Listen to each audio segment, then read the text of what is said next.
welcome back to another 90 Day Fiancé recap.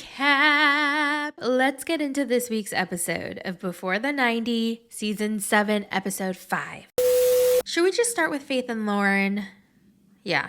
Now, Loren decides it's time to tell his girlfriend, Faith, that not only does he have the gono, but he's been cheating on her this entire time. The girl that gave him the gono, actually, I don't really know if she gave it to him or if he gave it to her. I don't know. How do you know? And the fact that I've been having spew out of my so I'm like, well, this all makes sense now. A girl he hooked up with a few weeks ago gave him the Gluck Gluck 5000 and found out that she got the Gon in her throat. Now, I don't know who gave it to who. How do you know? Did she give it to him or he gave it to her? Like, who knows? But either way, they both have it. And Loren's thinking, oh, great. Now I have to really tell Faith and she's going to have to know that I haven't been faithful. But have I really been unfaithful when she didn't really clarify that I couldn't sleep with other men or women? So like, is that really considered cheating? I don't know. But either way, Loren's like, I got to tell her, but I got to find the right time to tell her. I know she planned a bunch of fun dates and I don't want to ruin the mood. So I'm going to play it out. All right. And I'm going to see when I can slip that information in. Oh, and at one point, Loren's even like, how bad could it be? Like, people get it all the time. Because gonorrhea has a treatment, and it's curable, and people get it all the time. Like, for me, it's not a big deal. It's like food poisoning. People get gono all the time? Like, what kind of people are you around? And he even says that Faith should know that he's been sleeping with other people because he's been sleeping on other people's couches. So I guess it's kind of implied. They get in the car for their date and Faith talks about how insecure she is of her body, but Loren makes her feel so secure and so beautiful. And that's why she's willing to stay in the Philippines with him, even though she thought they were going to go to America, but she's willing to stay here with him because she loves him so much and she feels so loved by him. Because if you're going to stay here, you must also remember, I want to getting to know each other. Then we are. Yeah. We take slow. And he's like, okay, sure. Yeah, I have all the time in the world to get to know you because I got nowhere else to go. They get to this beachy area with a lot of water. There's rocks, even a waterfall. It's very beautiful. And they jump into the water and Faith loves to swim. She feels so feminine, so graceful, like a mermaid. I literally thought, like, when she was swimming, oh my God, she looks like a mermaid. Did any one of you guys, when you were little, pretend to be Little Mermaid when you were in the water or the ocean? Like, I used to do that all the time with my sisters. I used to play Little Mermaid and I was like, I'm going to be Ariel. Okay, who wants to be Ursula and who wants to be Flounder? Because that's at me. You can be Flounder, you can be Sebastian. I don't care, but I'm Ariel. Like, I always took Ariel. I feel so bad for them. Like, they were like, I want to be Ariel. No, I'm going to be Ariel. So they have this beautiful moment together in the ocean. They look into each other's eyes and then it's too early to kiss. Remember, Faith wanted to take things really slow. And he decides that this is the right time to tell her about his crusty, dusty, stinky ding-dong. He's like, oh, so that moment we had was so romantic, but we just can't kiss right now. She's like, huh? I have gonorrhea. Huh? What is that? Why would you have that? Yeah, it's because I've been with other girls. You slept with them? Yeah. Why? We were dating for months already. Why would you sleep with other girls? Yeah, but we didn't meet in person yet, so, I mean, that doesn't really mean that we're actually exclusive. Faith is speechless. She thought she was finally going to get her first kiss from the love of her life. She's like, how many times have you had sex with that girl? Which one? The one that gave you the gono. Oh, twice. Wow, I can't believe you would lie to me like that. Well, I didn't lie. You never asked. Plus, if I'm sleeping over someone's house, it's implied that we're gonna have schmecks. What the fuck? I thought you're serious on me, but you're cheating, lying. No, you didn't ask if I was sleeping with people, but you have to know. I trust you so much. Well, I didn't think it mattered. Are you kidding? Are you kidding? Are you freaking kidding, you ugly, stinky, gross piece of Bilang isang trans woman, mahirap para sa amin na makahanap ng tunay na nagmamahal. Kaya hindi ako nag-jowa kasi alam ko in the end, iiwan lang din kami. Wala magsiseryoso. Faith is devastated. Oh my God, my heart broke for her. She just looks so sad, but I am so glad that she has such a strong backbone because she draws some clear boundaries and she's like, listen, I have to think about our relationship. I need some time. And she drops him off in his room and she leaves. And Loren looks at the camera and he's like, okay, I think we're breaking up. I'm shocked. I know. So let me think of it, okay?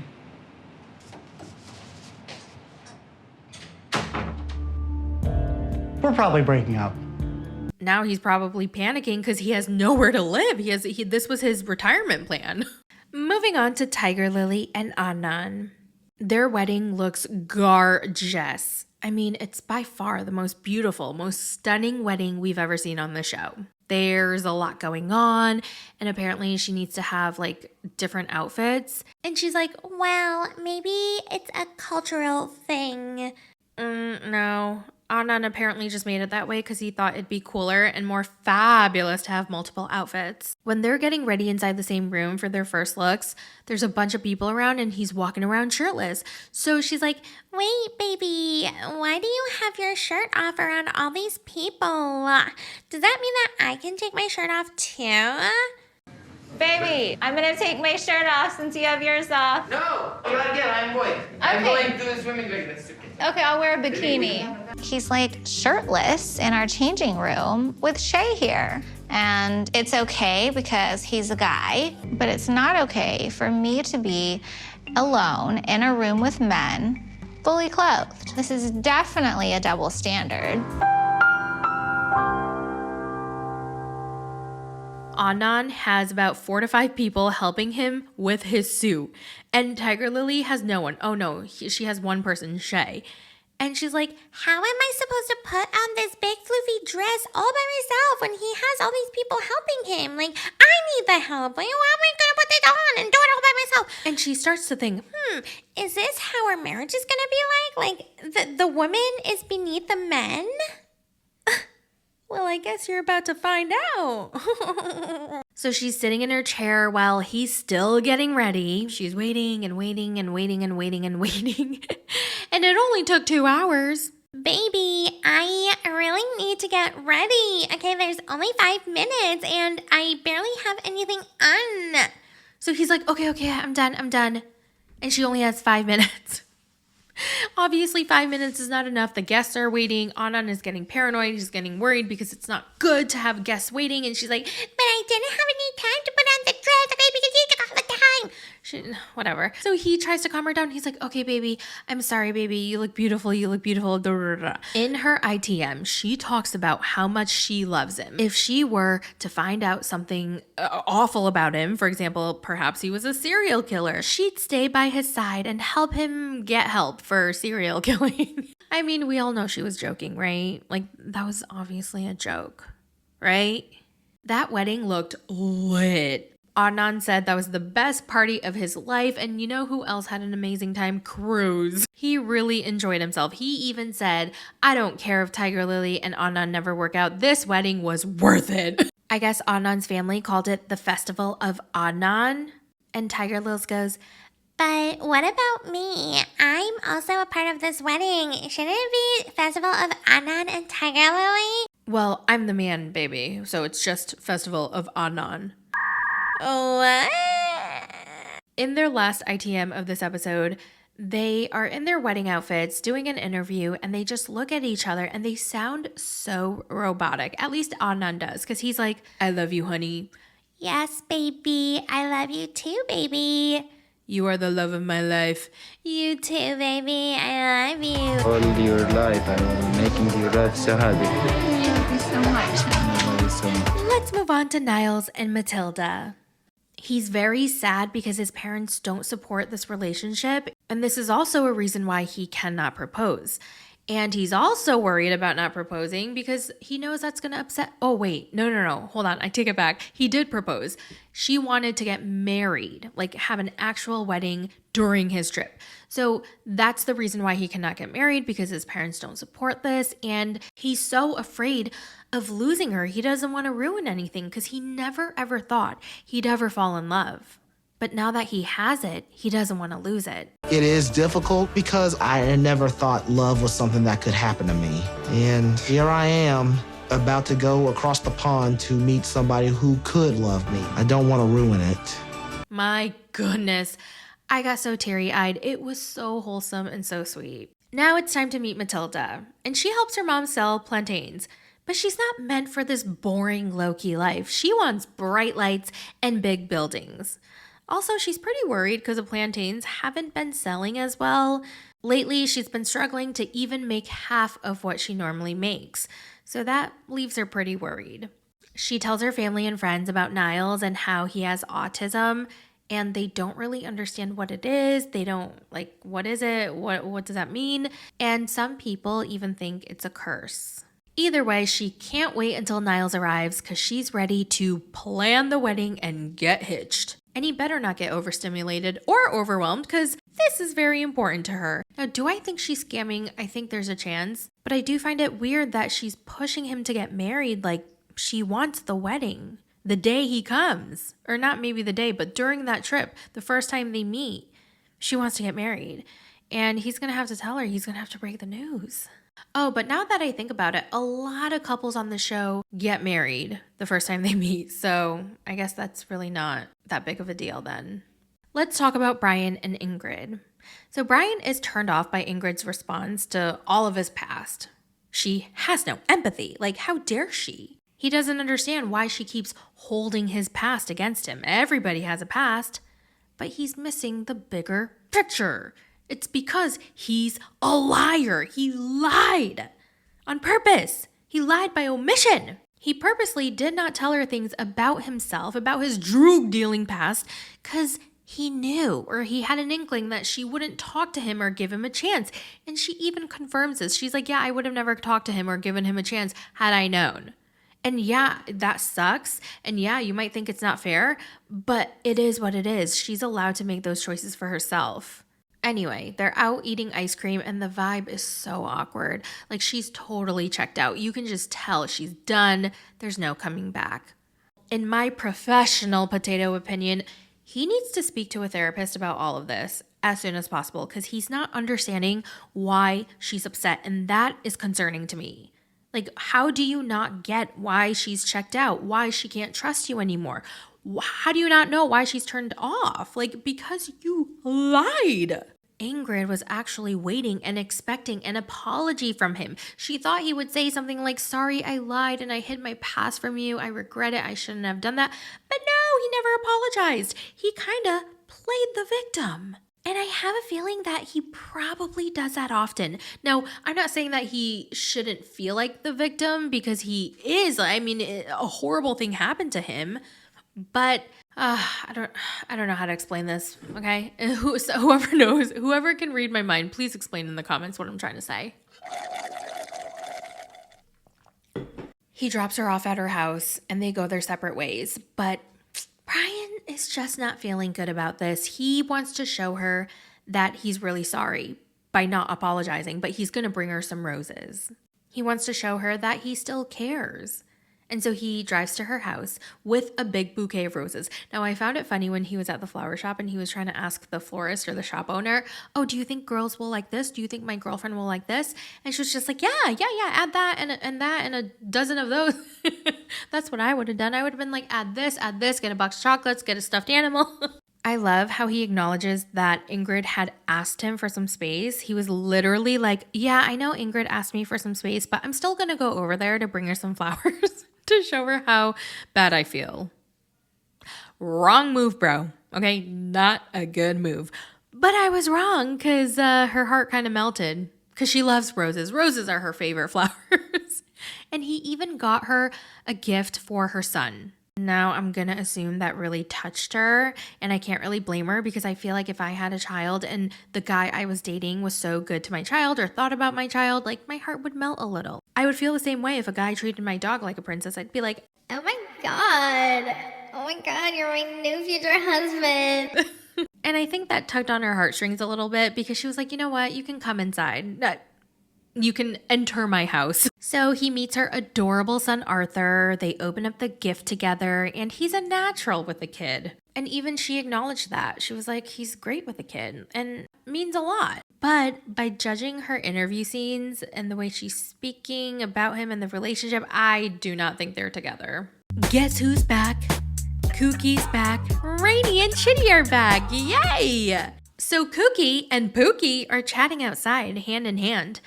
But she's feeling a little down because she wants to get dick down real good, but it hasn't been happening. And it doesn't seem like it's ever going to happen, or not at least anytime soon or ever. And she tells him, yeah, I'm sorry for threatening to put you on the grill and cook you like a chicken, but I just got frustrated because I thought you were going to bang my brains out, but you're not going to, so I'll be patient. I promise to be more affectionate, right? Yes. Thank you. And now Kookie's happy.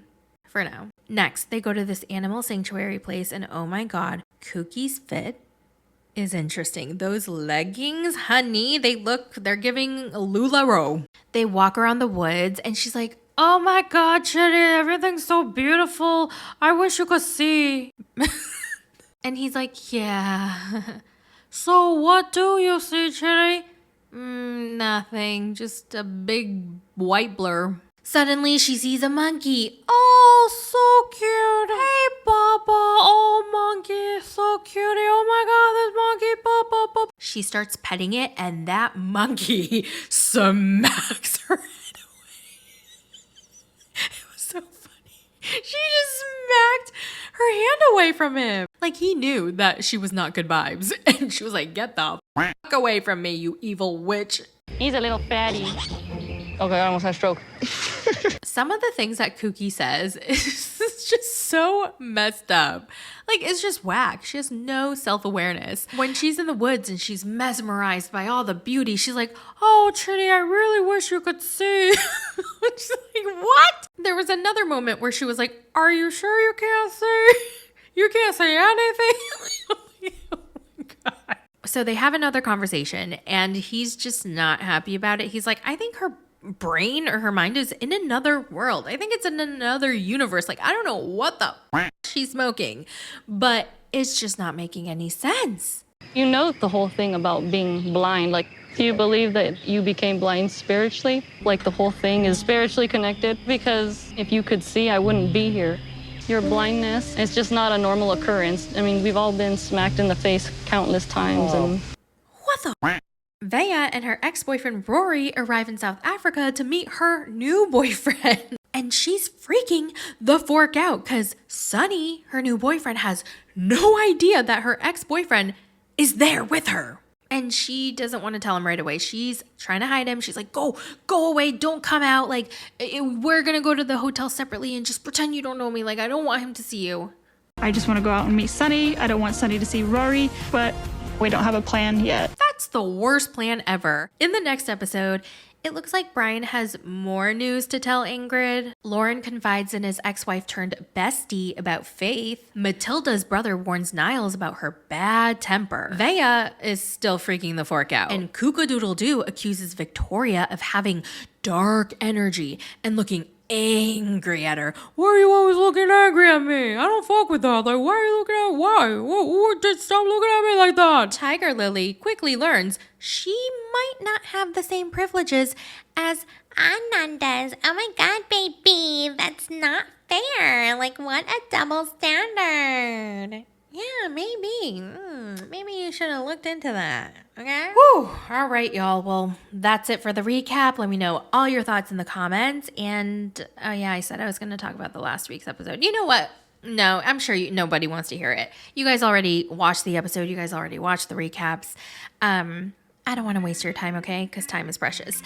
So I hope you guys have a wonderful day, and I will talk to you guys in the next one.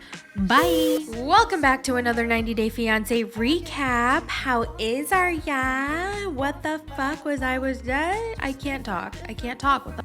It's 10:30 p.m. Sunday night. I am exhausted because I didn't get much sleep last night. It's a recap.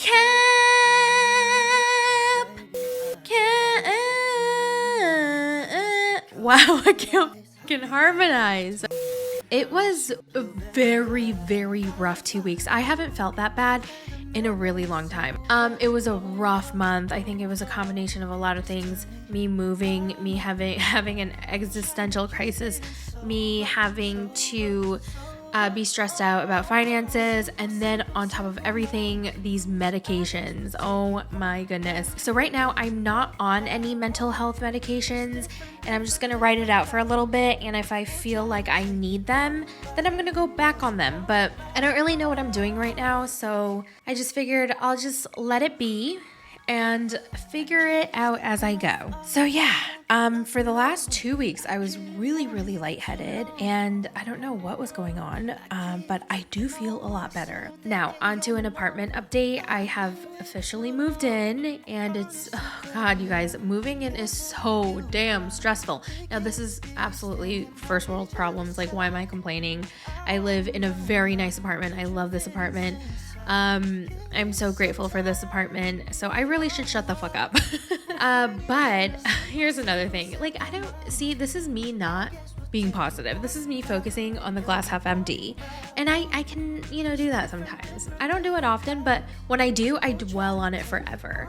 So this apartment, I really do enjoy, but like I said, the rent is $4,700, so it's like $5,000 a month, because it doesn't include utilities and internet and all that, so it's just like a little over $5,000. There's a different apartment complex right next to mine, and I looked at that one, and at the time I was looking, they did not have these specific rooms available, but I was walking around the apartment complex, and I was looking at my next door apartment, and I noticed, I was like, wow, these units look great, because I was looking at the window position. They got direct sunlight. They had a little balcony. I was like, okay. So when I went back inside, I went into the website, and golly, they had one of those units that I was looking at from the outside available, and it was perfect. It was the perfect unit. It had everything I wanted. Direct sunlight, floor to ceiling windows. The shape of the main room was actually what I wanted. So the apartment I live in, the living area is very long and narrow.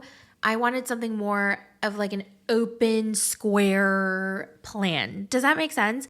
So it's been really hard to kind of figure out where I want to put furniture in this long and narrow type of living room. Again, first world problems. I should shut the fuck up. But for those of you who want to listen to my stupid problems. So that unit next door was perfect. And I don't have a balcony. And I really, really, really wanted a balcony. And the next door unit has a balcony. Okay, it has a kitchen I want. It has the floor to ceiling windows I want. It has the living room dimensions that I want. And guess what? It also is $1,000 cheaper a month. I don't know why. There's got to be something wrong with it. But holy shit, I was sad all day just thinking about that. I was like, the rent is $3,700, has everything I want.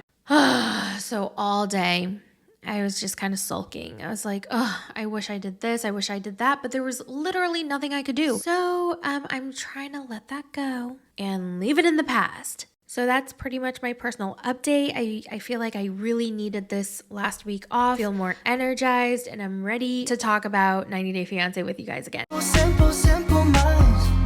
I guess we'll take it one by one, baby, one by one. Just different kinds.